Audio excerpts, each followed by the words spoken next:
नमस्कार मंडळी. तर आता आपण कारल्याचं लोणचं करणार आहोत. इथे मी 7 ते 8 कारली घेतली आहेत लहान आकाराची. ती स्वच्छ धुवून त्यांना कापडाने पुसून घ्यायचं आहे. त्याचं देठ व शेंडा काढून त्यांना अशा प्रकारे चिरून घ्यायचं आहे. त्याच्या आतील सर्व बिया काढून त्यांना स्वच्छ करून घ्यायचं आहे.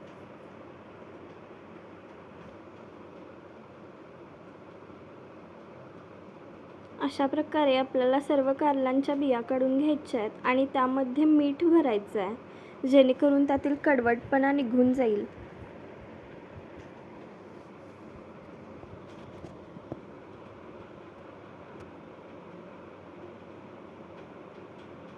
इथे आपण धणे,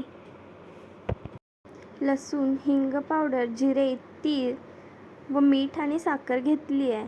त्यामधील धणे, तीळ व जिरे आपण गरम करून घेतले आणि सर्व साहित्य मिक्सरमध्ये घालून वाटून घ्यायचं आहे. इथे थोडंसं तेल घेऊन त्यामध्ये हिंग व हळद घातली आहे आणि ते त्या मिश्रणामध्ये थोडंसं ओतायचं आहे आणि थोडंसं ठेवायचं आहे शिल्लक.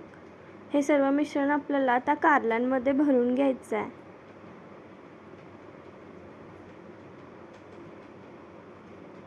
अशा प्रकारे आपल्याला सर्व कारल्यांमध्ये ते भरून घ्यायचं आहे आणि राहिलेल्या तेलामध्ये बारीक गॅसवरती ते कारले आपल्याला कढईमध्ये घालायचे आहेत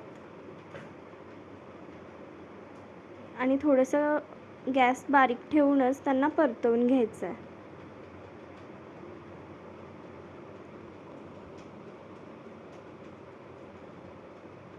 1 ते 2 मिनटंच फक्त गॅसवरती आपल्याला हे कारले परतवून घ्यायचे आहेत आणि गार झाल्यानंतर कोणत्याही टिफिनमध्ये तुम्ही भरून ठेवू शकता. अशा प्रकारे आपलं कारल्याचं लोणचं तयार आहे.